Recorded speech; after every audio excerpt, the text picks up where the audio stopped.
Pernahkah kamu bertanya, mengapa malam Natal terasa lebih sunyi dari biasanya? Dan bagaimana jika di balik kesunyian itu, ada sesuatu yang juga sedang menunggu untuk pulang? Malam Natal selalu identik dengan cahaya, lampu berwarna-warni, lonceng gereja, suara doa dan nyanyian yang mengalun pelan. Tapi ada satu hal yang jarang dibicarakan orang. Di balik cahaya itu, selalu ada bayangan. Dan di balik nyanyian, selalu ada kesunyian yang terlalu dalam. Malam Natal tahun itu terasa berbeda. Udara dingin menusuk lebih tajam dari biasanya. Jalanan yang biasanya ramai oleh kendaraan dan orang-orang yang pulang dari gereja, malam itu hampir kosong. Lampu-lampu rumah menyala, tapi rasanya tidak hangat. Seperti cahaya yang hanya berfungsi agar gelap tidak sepenuhnya menang. Aku ingat jelas, jam di dinding menunjukkan pukul 23.47. Tinggal beberapa menit menuju tengah malam Natal.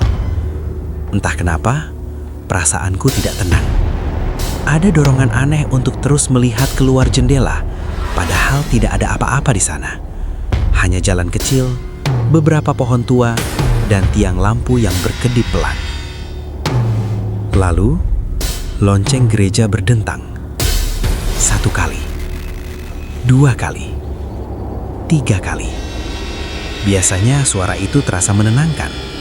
Tapi malam itu, dentang lonceng terdengar berat. Seolah bukan memanggil orang untuk berdoa, melainkan menandai sesuatu. Aku menelan ludah. Lampu ruang tamu tiba-tiba meredup sesaat, lalu kembali normal. Kupikir hanya masalah listrik, sampai aku menyadari satu hal yang membuat tengkukku merinding. Semua suara berhenti. Tidak ada angin, tidak ada serangga, tidak ada suara televisi dari rumah tetangga. Sunyi yang terlalu sempurna. Lalu terdengar ketukan. Pelan. 3 kali. Tok, tok, tok. Aku menoleh ke arah pintu depan. Jam di dinding kini menunjukkan pukul 00.00. Malam Natal telah tiba. Aku tidak langsung membuka pintu. Naluri menahanku. Karena di lingkungan ini tidak ada tradisi bertamu tepat tengah malam, apalagi tanpa suara langkah kaki. Ketukan terdengar lagi. Kali ini sedikit lebih keras. Tok, tok, tok. Siapa? Tanyaku. Suaraku terdengar lebih kecil dari yang kuharapkan. Tidak ada jawaban. Aku melangkah mendekat, jantung berdebar cepat. Tanganku menyentuh gagang pintu yang terasa dingin. Terlalu dingin untuk sekedar logam. Saat pintu kubuka perlahan, tidak ada siapa-siapa. Hanya udara dingin yang langsung menyergap wajahku. Dan di depan rumah, tepat di bawah lampu teras, ada sesuatu yang membuat nafasku tercekat. Jejak kaki. Jejak kaki basah seperti baru saja berjalan di tanah lembab, padahal jalanan kering. Jejak itu berhenti tepat di depan pintu rumahku. Tidak ada jejak kembali. Aku menutup pintu dengan cepat dan menguncinya. Jantungku seperti ingin keluar dari dada. Aku mencoba menenangkan diri, meyakinkan bahwa ini hanya kebetulan. Tapi bau itu mulai tercium. Bau tanah basah. Dan sedikit bau besi. Bau yang sering diceritakan orang-orang tua sebagai tanda kehadiran sesuatu yang bukan dari dunia ini. Lampu kembali berkedip. Kali ini lebih lama. Bayangan di dinding ruang tamu bergerak, memanjang, seolah ada seseorang berdiri di sudut ruangan. Aku menoleh perlahan. Tidak ada siapa-siapa. Namun rasa diawasi semakin kuat. Seperti ada mata yang menatap dari balik gelap. Aku teringat cerita lama yang pernah kudengar. Urban legend yang hanya dibisikkan, jarang ditulis. Konon, di beberapa tempat, malam Natal adalah malam ketika arwah-arwah yang mati sendirian di musim dingin pulang. Bukan untuk merayakan, tapi untuk mencari kehangatan atau sekedar diingat. Telepon genggamku tiba-tiba bergetar. Notifikasi masuk. Pesan dari nomor tak dikenal. Isinya hanya satu kalimat. Buka pintunya. Tanganku gemetar. Aku yakin aku tidak memberikan nomor ini ke siapapun. Pesan kedua masuk. Aku kedinginan. Aku mundur selangkah. Nafas terasa berat. Di saat yang sama, dari arah pintu depan, terdengar suara nafas lain. Pelan. Dekat. Seolah ada seseorang berdiri tepat di balik pintu, menempelkan wajahnya di sana. Pergi, bisikku, hampir menangis. Aku tidak bisa membantumu. Suara itu terdengar, bukan dari luar, tapi dari dalam rumah. Ini rumahku juga. Aku menoleh cepat.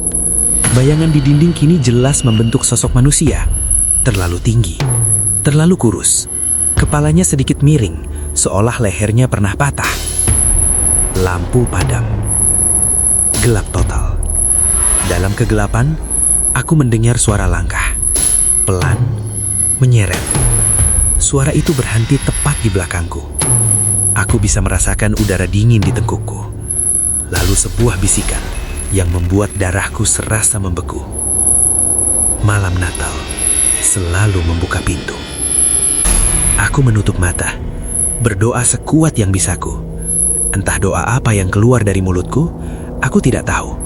Yang jelas aku hanya ingin semuanya berhenti. Beberapa detik berlalu, atau mungkin menit, aku tidak tahu. Saat lampu kembali menyala, aku sendirian. Tidak ada bayangan, tidak ada suara, tidak ada bau tanah basah. Jam di dinding menunjukkan pukul 00.13. Pagi harinya, aku mendengar kabar dari tetangga. Seorang pria tua ditemukan meninggal semalam di rumah kosong 2 blok dari sini. Sendirian, tidak ada keluarga, tidak ada yang menemaninya di malam Natal. Dan yang membuat aku tidak bisa berkata apa-apa, alamat rumah di kartu identitasnya adalah alamat rumahku. Sejak malam itu, aku tidak pernah lagi membuka pintu di tengah malam Natal, karena ada beberapa tamu yang tidak datang untuk merayakan. Ingat pesan dari YouTube Mistis, jika cahaya Natal mengajarkan harapan, maka bayangannya mengingatkan kita untuk tetap rendah hati. Tidak semua yang datang ingin ditakuti. Beberapa hanya ingin diingat dan didoakan. Salam hangat dari YouTube Mistis. Malam Natal mengajarkan kita bahwa di balik terang dan perayaan, masih ada sunyi yang perlu dihormati. Jangan meremehkan rasa waspada. Jangan menertawakan firasat. Dan jangan lupa berdoa sebelum tidur. Karena menjaga diri bukan soal takut, tapi tentang tetap rendah hati di hadapan hal-hal yang belum kita pahami. Ingat pesan dari YT Mistis, jika cahaya Natal mengajarkan harapan, maka bayangannya mengingatkan kita untuk tetap rendah hati. Tidak semua yang datang ingin ditakuti. Beberapa hanya ingin diingat dan didoakan. Salam hangat dari YT Mistis.